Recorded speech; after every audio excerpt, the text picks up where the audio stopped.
अस्सलाम वालेकुम नाज़रीन।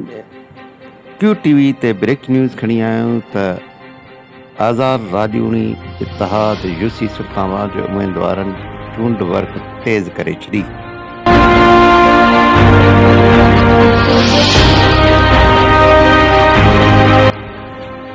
आज़ाद राजूनी इतिहाद जे चेयरमैन ज़हीर अहमद पल ऐं वाइस चेयरमैन अज़ीज़ बिरोही ऐं सरवरी जमायत जे अॻुवान एडवोकेट हबीबुल्ला पल ऐं फ़ाइद भाई बिरोही चूंड मुहिम जो आगाज़ कयो।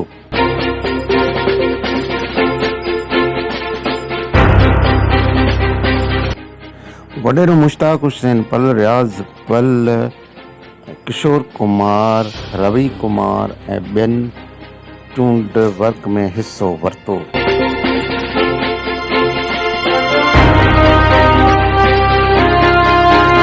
विक्यो काठियो, ज़ाहिद हुसैन काठियो ऐं लखानीनू काठियो पुण चूंड मुहिम में हिस्सो वरितो।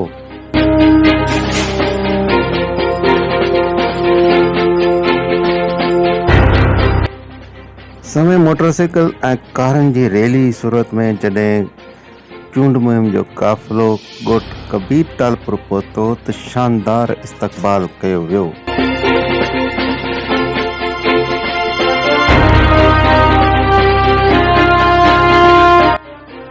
ॻोठाणनि आज़ाद राजूनी इतिहाद जे उमेदवारनि खे अजरू पाराए भरपूर हिमायत जो यकीन ॾियारियो ऐं 24 तारीख़ ते बकरी ते ठपो हणी उमेदवारनि खे कामयाब कराइण जो यकीन ॾियारियो।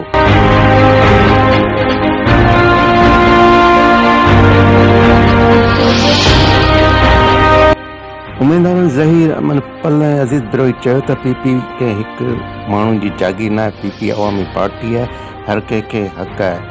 कब्ज़ा ग्रुप जो फ़ैसिलो क़बूल न आहे, इन करे साम्हूं आया आहियूं।